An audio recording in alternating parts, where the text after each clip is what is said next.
안녕하십니까. 2019년 9월 18일 오후 시황방송입니다. 오늘 코스피 코스닥이 또 올랐습니다. 또 올랐어요. 근데 이제 코스피는 상승 종목이랑 하락 종목이랑 거의 비슷하고, 코스닥은 오히려 상승보다 하락이 조금 더 많은데, 아무래도 오늘 코스닥은 스튜디오 드래곤부터 해가지고 영상 콘텐츠 관련 종목들이 좀 오르다 보니까 그렇지 않았나. 그리고 대부분의 종목이 많이 빠진 것보다는 조금 약보합인 종목들이 많아서 하락 종목들이 좀 많이 보이긴 합니다. 시장에서 뭐 특징적인 것들은 없었고, 일단 오늘이랑 내일 중요한 뉴스들에 대해서 미리 좀 설명을 드리고자 하는데, 일단은 내일 저녁에 중국이랑 미국이랑 실무 협상이 있습니다. 내일도 있고 다다음 주쯤에 10월 초인 그쯤에도 또 한 번 있어요. 근데 원래는 실무 협상 한다 뭐 한다 했을 때 뭐 기대감으로 증시가 움직인 적은 있지만은 위안화가 막 빠진 적이나 그런 적은 솔직히 별로 없었거든요. 근데 이번에는 7.18, 7.19, 7.2까지 갔던 위안화가 갑자기 7.08 수준으로 급격하게 내려오고 있는데, 이게 왜 그렇게 내려올까 다른 이유를 좀 찾아봤더니 일단은 뭐 크고 작은 이유가 하나씩 있습니다. 일단 뭐 조금 작은 이유가 뭐냐, 중국이 미국의 국채를 조금씩 팔고 있어요.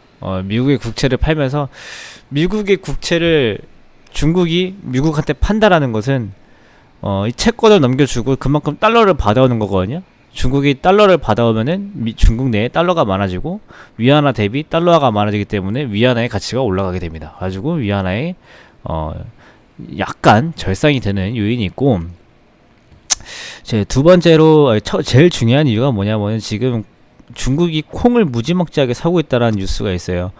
콩을 사는 게 뭐가 이렇게 중요하냐 하는데, 트럼프 대통령의 주요 지지층이 뭐 백인도 있고 완전 잘 사는 재벌층도 있고 하지만은, 저쪽 농업 도시들이 트럼프 지지층이 은근히 많아요. 그래가지고 또 그쪽이 선거도 열심히 하고, 거의 미국은 직접 선거가 아니지만 그쪽에 대해서 인구도 지지율의 가장 핵심이 되는 곳이 백인 중에서도 거기 뭐라 해야 될까, 잘 사는 사람들, 그 다음에 농업.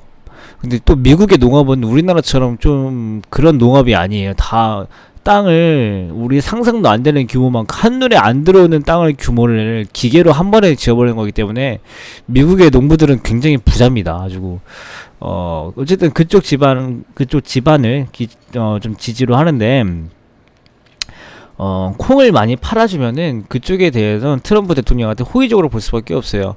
그럼 그게 왜 중요하냐? 지금 미국은 중국한테 약점을 가지고 있는 게 화웨이인데, 중국은 미국의 약점을 가지고 있는 게 트럼프의 지지율이었거든요. 그러니까 원래는 중국은 트럼프의 지지율을 공격을 하고자 하는데, 이번에 대두를 무지막지하게 많이 사오는 것은 오히려 트럼프 대통령한테는 좋은 입장이기 때문에, 오히려 이번 실무협상에 대한 기대감을 조금 더 살려주는 계기가 되지 않았을까. 즉 그런 것 때문에 위안화가 조금 절상이 되지 않았을까라는 느낌이 좀 있어요. 가지고 그런 것 때문에 아무래도 위안화 환율이 조금 더 올라오면서 우리나라 환율도 덩달아 올라오는 것이 아닌가라는 제 짧은 의견이 있고요. 제가 오늘 밤에 있을 뉴스인데요, FOMC입니다. 그러니까 일단은 시장의 예상은 인하입니다. 기준금리 인하. 네, 기준금리를 언제 인하하는 거냐? 원래는 경기가 안 좋을 때 인하를 합니다. 근데 지금 미국의 경기는 안 좋진 않습니다. 미국의 경기가 안 좋은 게 아니기 때문에 미국 증시도 계속 올라가고, 미국이 금리를 인하할 거라는 뉴스에도 불구하고 계속 시장이 오르고 있는데, 그게 왜 그러냐? 원래는 기준금리를 인하를 하기 전에는 보통 시장이 안 좋았다가, 시장이 안 좋고 경기가 안 좋기 때문에 기준금리를 인하하면서 살려야지 라는 생각에 기준금리를 인하를 하는데, 지금은 미국의 경기가 다른 나라에 비해서 나쁘지 않고, 그렇다고 뭐 절대적으로도 여태까지 뭐 대공황이라든지 뭐 리먼 브러더스라든지 그런 것처럼 경기가 나쁜 게 아닌데도 인하를 합니다. 근데 인하를 하는 이유가 뭐냐면은, 정상으로 돌아가려는 거예요. 너무 많이 올렸던 금리를 다시 내리려고 하는 행동인데, FOMC 회의에서 이제 파월 의장이 딱 이제 연설문을 딱 들고 설명을 할 때 미국이 여태까지 금리를 너무 많이 올렸기 때문에 이번에 내리겠습니다 라고 하면은 너무 없어 보이잖아요. 그래가지고 명분을 지금 인플레이션이 약하고 그 다음에 미국과 중국의 그런 불확실성을 위해 대비하기 위해서 선제적으로 보험적 의미로 내립니다 라는 다른 명분을 내세우고 있는데, 사실상 본래 의미는 정상화로 돌아가는 길이라는 거. 그럼 여태까지 비정상이었냐? 네, 비정상이었습니다. 원래 금리라는 게 채무자가 신용이 높을수록 안전한 거고, 그 다음에 금리가 낮게 되는 거죠. 근데 미국은 전 세계에서 가장 안전한 국가인데 기준금리가 가장 낮진 않아요. 그러니까 EU랑 일본이 제로금리고 우리나라도 1.5%고 미국보다 낮죠. 우리나라랑 그 유럽이 미국보다 안전하지 않습니다. 근데 미국보다 금리가 낮아요. 그렇다고 지금 우리나라랑 유럽이 금리를 올릴 수 있는 상황이냐? 전혀 아니죠. 근데 이런 상황에 그게 원래 다 같이 내려왔다가 우리랑 유럽은 못 올렸고 미국은 올렸고 차이예요. 근데 이제 아마 그런 것을 정상화하기 위한 것인데, 그런 기준금리 인하가 왜 좋은 것이냐? 미국은 기초통화 패권 국가고, 그러면 신유리지도 있고 신용화폐 시스템을 구축하기 위해서는 달러를 막 풀어서 다른 사람들이 달러를 많이 쓰게, 미국에서 가장 열심히 팔아야 되는 건 달러예요. 달러를 열심히 팔아야 되는데 미국의 금리가 높아버리게 되면 그게 다 안 되거든요. 그런 것들을 다시 긍정적으로 돌려줄 수 있는 아주 좋은 신호가 되기 때문에 금융시장에는 긍정적인 의미를 줄 거라고 봐요.